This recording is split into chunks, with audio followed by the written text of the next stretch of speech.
Hello students. So finally today we are going to start with a new branch subject, that is costing.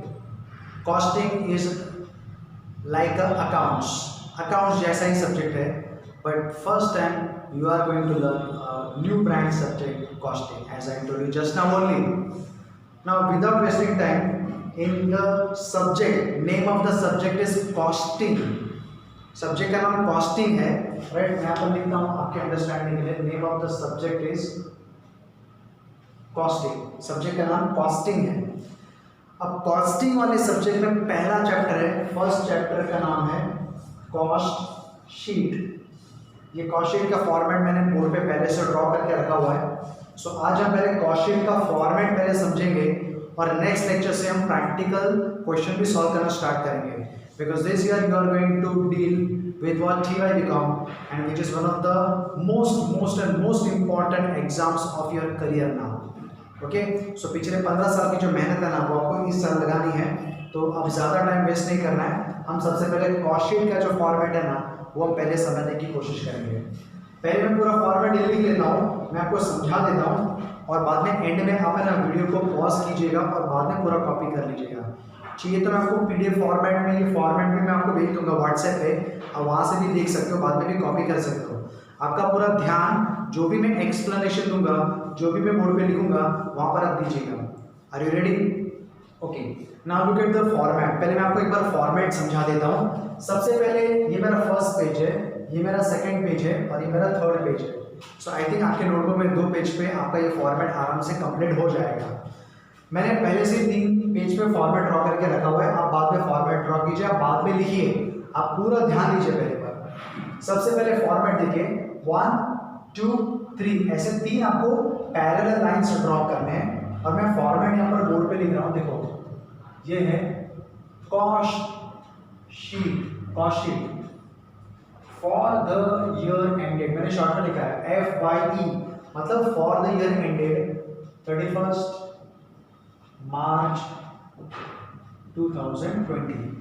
Okay, और ये format है Nobel limited का। ये जो cost sheet का format है वो नोबल लिमिटेड का।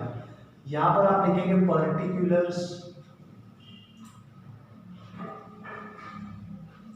पर्टिकुलर्स, यहाँ पर आप लिखेंगे टोटल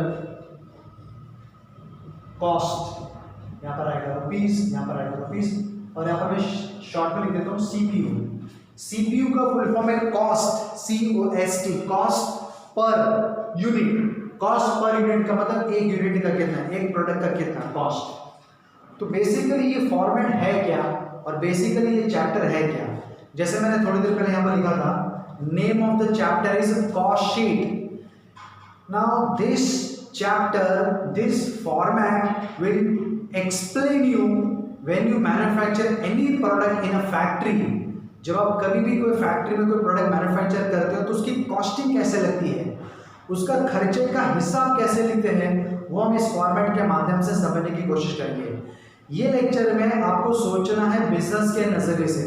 आप ऐसा सोचो कि आपका गारमेंट्स का फैक्ट्री है, you are running on garments factory, आप एक गारमेंट्स का फैक्ट्री चला रहे हो। गारमेंट का मतलब होता है कपड़ा। आप कोई भी प्रोडक्ट ले सकते हो, but for an easy understanding I am taking an example of garments factory. बराबर, कपड़े का हमारा फैक्ट्री है, तो हमारे कपड़े के फैक्ट्री में हम जब कोई शर्ट बनाते हैं, जो मैंने शर्ट पहन के रखा है, ये शर्ट जब हम फैक्ट्री में बनाएंगे तो उस समय कौन कौन से खर्चे होते हैं, वो सारे खर्चों का लिस्ट एक सिस्टमैटिक फॉर्मेट में हमें यहाँ पर लिखना होगा और बाकायदा आपको प्रैक्टिकल प्रॉब्लम सॉल्व करने होंगे। लेकिन before you start your practical problem you have to first write the entire format. आपको पहले पूरा फॉर्मेट बच्चों लिखना होगा, पूरा फॉर्मेट आपको एक बार समझना होगा और पूरा फॉर्मेट एकदम परफेक्टली आपको माइंड में याद रखना होगा। उसके बाद आप प्रैक्टिकल प्रॉब्लम क्या कर सकते हो, स्टार्ट कर सकते हो। तो now let's start without wasting time. I hope you have understood the format. I have written on the top particulars, total cost, यहाँ पर हम कॉस्ट लिखेंगे और यहाँ पर सिंगल यूनिट का लिखेंगे वैल्यू। जब हम प्रैक्टिकल प्रॉब्लम सॉल्व करेंगे तो और क्लैरिटी मिलेगी, और जैसे जैसे हम प्रैक्टिकल प्रॉब्लम आगे सॉल्व करते जाएंगे वैसे वैसे आपकी कंसेप्ट और अच्छी होती जाएगी। ठीक है। नाउ सबसे पहले मैं एक एग्जाम्पल लूंगा और उस एग्जाम्पल के साथ ना आप अच्छे से एक बार उसे समझते जाइएगा। सबसे पहले एग्जाम्पल ये है कि आपका एक फैक्ट्री है, आपके फैक्ट्री में मैंने जो शर्ट पहना ना वैसा शर्ट बनाने का हमारा फैक्ट्री है। We are a manufacturer of a shirts. अब शर्ट बनाने के लिए आपको सबसे पहले कौन कौन सा मेन खर्चा करना पड़ेगा? सबसे पहले शर्ट बनाने के लिए कपड़ा चाहिए, कपड़ा बच्चों, that is called as direct, that is called as a direct, DIRECT, direct material. मैं उसका वैल्यू यहाँ पर लिख दूंगा, डायरेक्ट मटीरियल, ठीक है ना। शर्ट ही नहीं, कोई भी प्रोडक्ट बनाते समय सबसे पहले आपको मटीरियल चाहिए, so I am writing direct material. क्या फैक्ट्री में खाली हम कपड़ा ला के ऐसा रख देंगे तो क्या कपड़ा अपने आप शर्ट में बन जाएगा? जो शर्ट हम पहनते हैं वैसा शर्ट क्या अपने आप बन जाएगा? नहीं, कपड़े को कट करना पड़ेगा, उसका सिलाई लगाना पड़ेगा। इसका मतलब ही हुआ कि हमें वर्कर चाहिए, वर्कर उस पर काम करेंगे कपड़े पे, तो वर्कर को क्या देना पड़ता है? वेजेस। तो हमारा अगला खर्चा आएगा डायरेक्ट, हमारा अगला खर्चा आएगा direct wages. So direct wages, इसका वैल्यू मैं लिखूंगा यहाँ पर। और एक खर्चा आपको मैं बता देता हूँ, डायरेक्ट एक्सपेंस। ये एग्जाम में पहले से दिया हुआ डायरेक्ट एक्सपेंस। फिलहाल ये कॉलम हम लोग यूज करने वाले नहीं है। अच्छा, इन तीनों का टोटल ले लेते हैं, ये 1 2 3 तीनों का टोटल ले लेते हैं। Now this total is called as prime cost, PRIME, prime cost. जितना फॉर्मेट बोर्ड पे लिखा है उतना आपका याद हो गया। पहले क्या लिखा है? Direct material, direct wages, direct expense, summation of all this three values is called as what? Prime cost. इसको प्राइम कॉस्ट बोलते हैं। आई बात समझ में? कोई भी प्रोडक्ट, चाहे जो मेरा हाथ में मार्कर है, तो इवन मार्कर बनाने के लिए भी बच्चों पहले मटेरियल चाहिए, फिर लेबर का खर्चा होगा, वेजेस का मतलब, फिर उस पर और भी कुछ खर्चा होगा, राइट, क्योंकि मशीन पे काम होगा इस पे, तो हो गया डायरेक्ट एक्सपेंस। तो अभी से लेक्चर अटेंड करने के दौरान यहाँ पर ही आप मेरे साथ बोलते जाओ। पहले क्या लिखा था? डायरेक्ट मटेरियल, फिर direct wages, next direct expense, total क्या आएगा? Prime cost. ओके, आगे बढ़ते हैं। नाउ प्राइम कॉस्ट के बाद आगे ऐड, इसमें हम ऐड करेंगे, add factory overhead, factory overheads. अब ये नया शब्द आते हैं ओवरहेड्स। ओवरहेड्स का मतलब क्या होता है? ओवरहेड्स का मतलब एक्सपेंस। कौन सा एक्सपेंस लेना है? फैक्ट्री का। फैक्ट्री के रिलेटेड जितने भी खर्चे आएंगे ना, सारे खर्चे आपको लाइन से यहाँ पर लिखने हैं, फैक्ट्री के खर्चे। तो फैक्ट्री के खर्चे में क्या क्या सकते हैं? आपने FIJC से लेकर TY तक कुछ ना कुछ तो स्टडी किया है। TY तो क्या भी स्टार्ट हो रहा है, बट FIJC से लेकर SOBCom तक आपको नॉलेज तो मिल चुका होगा। कॉमन सेंस से बताइए फैक्ट्री के कौन कौन से खर्चे आएंगे? अब वेजेस मत बोलना, क्योंकि वेजेस ऑलरेडी यहाँ पर हमने लिख दिया है। परचेस मत बोलना, परचेस ऑलरेडी डायरेक्ट मटेरियल में आएगा। अब फैक्ट्री के रिलेटेड कौन कौन से खर्चे आ सकते हैं, मैं आपको वन बाय वन यहाँ पर लिखता हूँ। जैसे फॉर एग्जाम्पल लेट्स से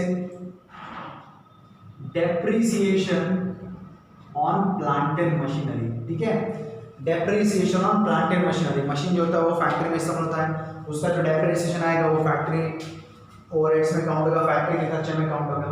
अच्छा, यहाँ पर लिखा डायरेक्ट मटेरियल, लेकिन सपोज अगर आपको मिल गया इनडायरेक्ट मटेरियल, तो फिर वो इनडायरेक्ट मटेरियल यहाँ पर आएगा। यहाँ पर लिखा डायरेक्ट वेजेस, लेकिन सपोज अगर इनडायरेक्ट वेजेस आया तो फिर वो यहाँ पर आएगा, इनडायरेक्ट वेजेस, ठीक है। अच्छा, मैं और एक लेता हूँ, let's say power and fuel, power and fuel, और यहाँ पर मैं लिख देता हूँ एक्सेट्रा। मतलब all expenses which are related to factory, factory के रिलेटेड जितने भी एक्सपेंस होता है ना, सब यहाँ पर लाइन से लेने होंगे। तो देखो, ये जो डेप्रिसिएशन और प्लांट एंड मशीनरी है उसे यहाँ पर लिखो, इनडायरेक्ट मटेरियल है उसे यहाँ पर लिखो, इनडायरेक्ट वेजेस को यहाँ पर लिखो, पावर एंड फ्यूल यहाँ पर लिखो। इसका टोटल है ना, यहाँ पर फर्स्ट कॉलम में अंदर ही रखिएगा। देखो यहाँ पर अभी मैंने क्या किया, फैक्ट्री के रिलेटेड जितने भी एक्सपेंसेस थे सारे के सारे एक्सपेंसेस मैंने यहाँ पर लगा लिए, सारे एक्सपेंस मैंने यहाँ पर ले लिए। अच्छा, ये एक्सपेंस जैसे एग्जांपल ये सब 10,000 है, एग्जांपल 10,000 10,000 10,000 10,000 कितना हो जाएगा 40,000। इसमें से आपको अभी क्या करना है, लेस करना है। क्या लेस करना है? Sale of scrap, sale of scrap. तो सेल ऑफ स्क्रैप यहाँ पर आएगा। अच्छा, ये वैल्यू को इसमें से बोलो क्या करना है, लेस करना है। 10,000 10,000 10,000 10,000 कितना हो गया 40,000। 40,000 में से 5,000 को क्या करना है माइनस करना है। 40,000 में से 5,000 माइनस करेंगे तो यहाँ पर कितना आएगा 35,000। ये जो 35,000 आया ना बच्चों उसको क्या बोलते हैं फैक्ट्री ओवरहेड्स। ये वैल्यू को इसमें क्या करना है ऐड करना है और ऐड करने के बाद ये जो वैल्यू आया this value is called as gross works cost. Gross works cost, works WORKS, works का मतलब होता है factory, gross factory cost. Starting से लेके यहां तक का फॉर्मेट याद करते हैं। पहले क्या लिखा था डायरेक्ट मटेरियल, आप मेरे साथ बोलते जाओ। पहले क्या था direct material, next direct wages, next direct expense. क्या आंसर आया prime cost. Come on, prime cost में क्या ऐड करेंगे फैक्ट्री ओवरहेड्स। फैक्ट्री ओवरहेड्स में जितने भी फैक्ट्री के एक्सपेंस होते हैं सब लाइन से ले लो, उसका टोटल फर्स्ट कॉलम में ही रखो। उसमें से क्या लेस करना है sale of scrap. Sale of scrap क्या होता है इनकम है, और ऊपर जो मैंने फैक्ट्री के लिखे थे वो क्या थे एक्सपेंस। एक्सपेंस में से इनकम और क्या होगा माइनस। स्क्रैप का मतलब क्या होता है भंगार। जब आप फैक्ट्री में प्रोडक्शन करते हो कुछ मटेरियल जो अनयूज होते हैं, जो वेस्ट मटेरियल है, उसे हम स्क्रैप में भंगार के तौर पे हम मार्केट में क्या कर सकते हैं बेच सकते हैं, और बेचने पर हम इनकम कमा सकते हैं। जैसे यहाँ पर मैंने बोर्ड पे लिखा है एग्जाम्पल, ये जो चार मैंने एक्सपेंस लिखे फैक्ट्री के एग्जाम्पल 10,000 10,000 10,000 10,000 कितना हो जाएगा 40,000। सपोज अगर भंगार कुछ निकला फैक्ट्री में से, उसे आपने बेचा, उसमें से 5,000 का मानो कि अगर इनकम आ गया तो वो 5,000 को 40,000 में से क्या कर देंगे माइनस कर देंगे, और ये जो बाहर आंसर है उसको वो जो 35,000 आया वो आपका नेट फैक्ट्री ओवरहेड्स आ जाएगा। मतलब sale of scrap this income you can use to reduce your factory overheads. आपका जो फैक्ट्री का खर्चा था उसको रिड्यूस करने के लिए आप सेल ऑफ स्क्रैप को यूज कर सकते हो। ये फैक्ट्री ओवरहेड्स था। ये फैक्ट्री ओवरहेड्स को इसमें बोलो क्या करना है ऐड करना है, और ऐड करने के बाद क्या आएगा ग्रॉस वर्क्स कॉस्ट। वापस एक बार पहले क्या लिखा था बोलो मेरे साथ बार बार बोलते जाओ तो याद रहेगा। पहले क्या था direct material, next direct wages, direct expense, क्या आंसर आया प्राइम कॉस्ट। उसमें क्या ऐड करेंगे फैक्ट्री ओवरहेड्स। अच्छा फैक्ट्री ओवरहेड्स में सारे फैक्ट्री ओवरहेड्स के ये नाम याद नहीं रखने, खाली याद रखो कि फैक्ट्री ओवरहेड्स। अच्छा फैक्ट्री ओवरहेड्स में से क्या लेस करना है सेल ऑफ स्क्रैप। लेस करने के बाद जो वैल्यू आएगा उसको बाहर लिखो, इस वैल्यू को इसमें क्या करना है ऐड करना है, और जो आंसर आएगा उसको क्या बोलते हैं ग्रॉस वर्क्स कॉस्ट। उसे ग्रॉस वर्क्स कॉस्ट बोलते हैं। अब देखो इसमें करना क्या है, जैसे ग्रॉस वर्क्स कॉस्ट आया ना इसमें आपको ऐड करना है ओपनिंग स्टॉक ऑफ WIP का मतलब क्या वर्क इन प्रोग्रेस, राइट। अगर मैं शर्ट की बात करूँ तो जो प्लेन कपड़ा होता है वो रॉ मटेरियल होता है, लेकिन मानो कि प्लेन कपड़े को कट कर दिया शर्ट के शेप में, मानो कि बटन लगा दिया पॉकेट लगा दिया, लेकिन ये स्लीव्स लगाना बाकी है, या मानो कि कॉलर लगाना बाकी है, तो थोड़ा सा काम हुआ है कपड़े पे, थोड़ा सा काम कपड़े पे होना बाकी है। तो ऐसे प्रकार के स्टॉक को क्या बोलते हैं work in progress. Work is still going on, so that type of stock is called as a work in progress. So all the information will be given in the question, but you remember the format. Gross works cost आने के बाद add करना है opening stock of WIP। Add करने के बाद आप इसमें से लेस करो क्लोजिंग स्टॉक ऑफ WIP, और लेस करने के बाद अब ये जो वैल्यू आएगा, ठीक है ना, ये जो वैल्यू आएगा अब this value is called as net works cost. This is called as a net works cost. ये आपका नेट वर्क्स कॉस्ट आ गया। पहले ग्रॉस वर्क्स कॉस्ट था, ग्रॉस शब्द को हटा के यहाँ पर क्या लिख दिया नेट वर्क्स कॉस्ट।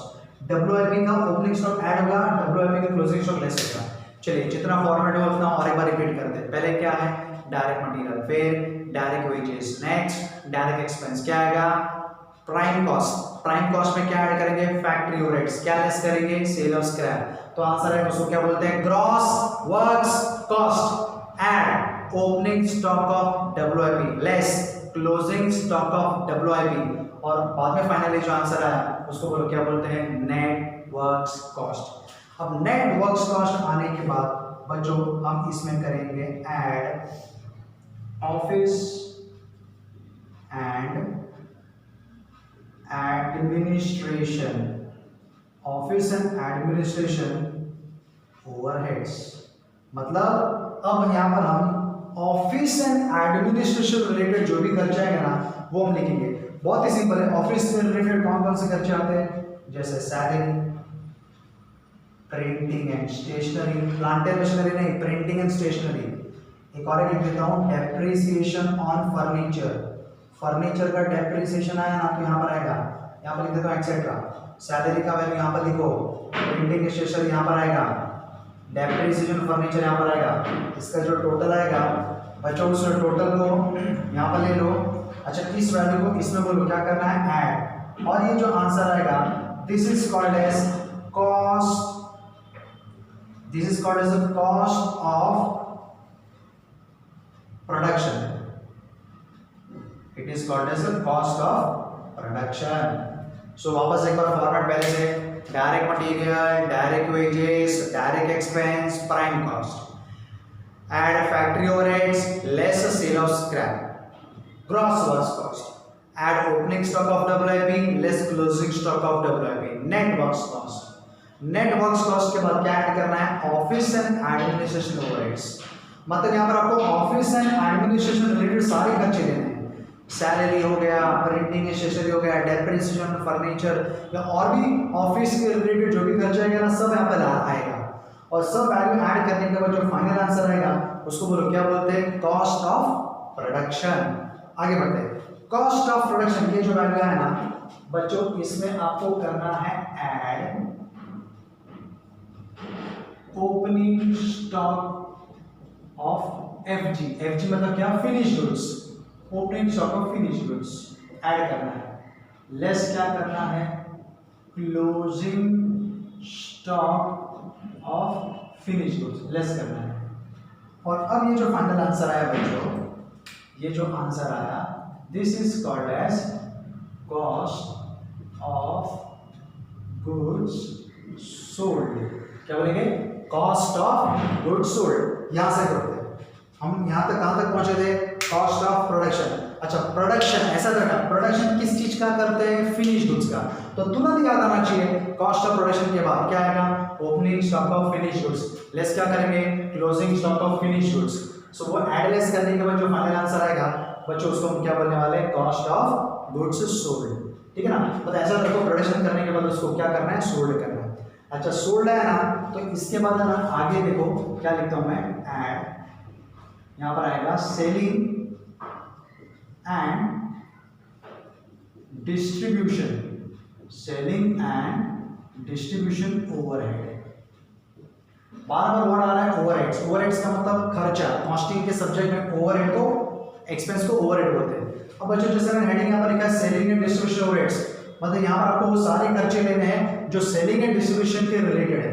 तो सेलिंग एंड डिस्ट्रीब्यूशन के रिलेटेड कौन कौन से खर्चे आएंगे, जैसे बच्चों एडवर्टीजमेंट, आप एडवर्टीजमेंट ले सकते हो, आप बैड डेट्स ले सकते हो, आप सेल्स प्रमोशन एक्सपेंस ले सकते हो। अच्छा, और देखो depreciation on delivery van, depreciation on delivery van. Delivery van क्या होता है, हमारे पास बिजनेस में एक गाड़ी रहेगा, कार रहेगा या लॉरी रहेगी, ट्रक रहेगा, कस्टमर के घर तक सामान पहुंचाने के लिए जो हमारे पास वैन होगा, वैन राइट, जो व्हीकल होगा, गाड़ी होगा, लॉरी होगा, उसको हम लोग क्या बोलते हैं, डिलीवरी वैन। तो उसका जो डेप्रिसिएशन आएगा ना वो सेलिंग एंड डिस्ट्रीब्यूशन में काउंट होता है। क्यों, जैसे एमबी मार्ट, अगर आपने एमबी मार्ट से कोई सामान खरीदा तो आपके घर तक वो सामान पहुंचाते हैं, तो वो जो गाड़ी रहेगा, वो जो कार रहेगा जिसके थ्रू आपके घर पे सामान पहुंच रहा है, वो जो कार है उस ऑर्गेनाइजेशन के लिए क्या माना जाएगा, डिलीवरी वैन, और उसको डिस्ट्रीब्यूशन के एक्सपेंस में काउंट किया जाता है। तो ठीक है, यहाँ पर मैं फिलहाल मैं एक्सेट्रा लिख देता हूँ। तो एडवर्टीजमेंट आ गया, बैड डेट्स आ गया, सेल्स प्रमोशन एक्सपेंस आ गया, डेप्रिसिएशन डिलीवरी वैन, ये सारे खर्चों को जोड़ दो और जोड़ने के बाद यहाँ पर एक वैल्यू आएगा, ठीक है ना, ये जो वैल्यू है उसको क्या बोलते हैं, सेलिंग एंड डिस्ट्रीब्यूशन ओवरहेड्स। इस वैल्यू को इसमें बोलो क्या करना है, ऐड करना है, और ये जो आंसर आएगा ये आंसर को हम बोलते हैं टोटल कॉस्ट, ये आंसर को बोलते हैं total cost. This is called as a total cost. एक बार रिवाइज करते हैं स्टार्टिंग से, direct material, direct wages, direct expense, क्या आंसर आएगा, प्राइम कॉस्ट। क्या ऐड करेंगे, फैक्ट्री ओवरहेड्स, लेस क्या करेंगे, सेल ऑफ स्क्रैप, क्या आंसर आएगा, ग्रॉस वर्क्स कॉस्ट। ग्रॉस क्यों बोलते हैं, क्योंकि अभी डब्ल्यूपी आना बाकी है इसलिए gross works cost. Add opening stock of WIP less closing stock of WIP। अच्छा क्या आंसर आएगा, नेट वर्क्स कॉस्ट। ऐड क्या करना है, नेट वर्क्स कॉस्ट आ गया, उसके बाद ऐड क्या करना है, ऑफिस एंड एडमिनिस्ट्रेशन ओवरहेड्स।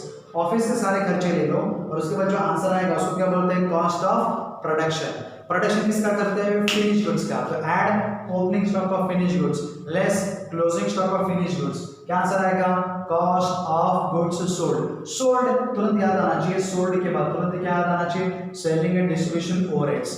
तो भी सेलिंग के सारे खर्चे यहाँ पर ले लेने हैं। सेलिंग के सारे खर्चे लेने के बाद राइट जो भी आंसर आएगा उसको ऐड करो, जो आंसर आएगा उसको क्या बोलते हैं, टोटल कॉस्ट। बस फाइनल हो चुका है। टोटल कॉस्ट में हम ऐड करेंगे हमारे बिजनेस का प्रॉफिट। तो प्रॉफिट इसमें ऐड करो और प्रॉफिट ऐड करने के बाद यहाँ पर जो फाइनल आंसर आया this is called as sales. और यहाँ पर हमारा फॉर्मेट क्या होता है, एंड होता है। Here we are completing our format.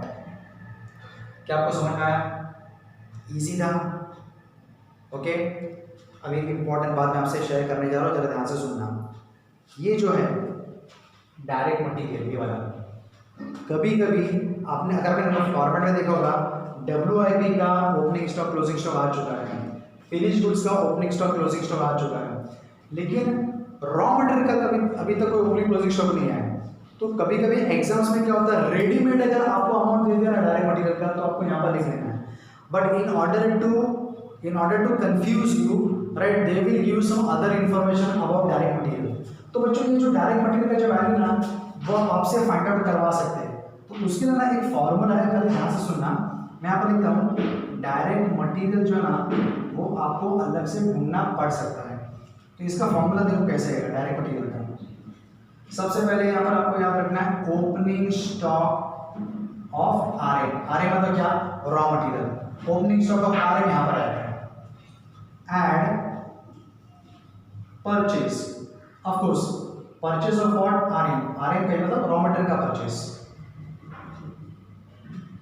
इसमें आपको ऐड और एक करना है, expense related to purchase. Expense related to purchase को यहाँ पर ले लेना है, फिर इसका टोटल ले लेना है। अच्छा बाय द वे ये एक्सपेंस रिलेटेड टू परचेज भी क्या करेगा, परचेज करते समय परचेज के रिलेटेड जो भी खर्चा आएगा वो इस फॉर्मूला में ऐड करना है। एग्जांपल कस्टम ड्यूटी, जब आप फॉरेन से गुड्स मंगाते हो तो आपको एयरपोर्ट पे या पोर्ट पे ड्यूटी पे करनी पड़ती है, इंपोर्ट ड्यूटी, कस्टम ड्यूटी, ठीक है ना। कैरेज इनवर्ड, जब आप लोकल मार्केट से सामान आप लेके आते हो आपके फैक्ट्री में, तो ट्रक वाले को जो पेमेंट देते हो ट्रांसपोर्ट का फैक्ट्री तक रॉ मटेरियल लाने का, उसको बोलते हैं कैरेज इनवर्ड। तो कैरेज इनवर्ड, कस्टम ड्यूटी, वो सब यहाँ पर आएगा। वो एग्जाम्पल है इसके एक्सपेंस से रिलेटेड टू परचेस का। तो एग्जाम्पल मान लीजिए 10,000 है, सो 10,000 कितना हो जाएगा, 30,000। अच्छा इसमें से आपको बोलो क्या करना है, लेस करना है। क्या लेस करना है, closing stock of raw material. और लेस करने के बाद यहाँ पर वैल्यू आ चुका है। ये जो वैल्यू आएगा ना बच्चों, ये वैल्यू वो ये वाला वैल्यू है, ये वाला वैल्यू और ये वाला वैल्यू सेम है। सो आपको इस तरह से फाइंड आउट करना पड़ सकता है। ये फॉर्मूला भी आपको याद रख लेना और बाद में फॉर्मेट खत्म होने के बाद आपको ये लिखना है। तो फॉर्मूला क्या था, opening stock add purchase add expense less closing stock. ऐसे याद रखो, क्या बोला मैंने, opening stock add purchase add expense less closing stock. So this is the formula for direct material. क्या आपको समझ में आया परफेक्टली? एक बार फॉर्मेट को रिवाइज कर ले क्या, चलो एक बार फॉर्मेट को रिवाइज करते हैं, फिर ये लेक्चर को एंड करेंगे। और ये फॉर्मेट अच्छे से आपको तैयार करना है। Are you ready? Let's start from पहले direct material, direct wages, direct expense. क्या आंसर आया, prime cost. Add factory overheads less sale of scrap. क्या आंसर आएगा, gross works cost. Add opening stock of WIP less closing stock of WIP। क्या answer आएगा, net works cost. Add office and administration overheads. क्या answer आएगा, cost of production. Production किसका करते हैं, finish goods का। Add opening stock of finish goods less closing stock of finish goods. क्या answer आएगा, cost of goods sold. Sold तो तुरंत याद आना चाहिए add selling and distribution overheads. क्या आंसर आएगा, टोटल कॉस्ट। और टोटल कॉस्ट के बाद add profit and finally profit total cost में ऐड करने के बाद जो आंसर आएगा उसको क्या बोलते हैं, सेल्स। और लास्ट में ये डायरेक्ट मटेरियल का फॉर्मूला मैंने पढ़ाया जो आपको यहाँ पर लिखना है इसके नीचे और याद भी करना है, ठीक है। Thank you very much for this lecture. नमस्ते।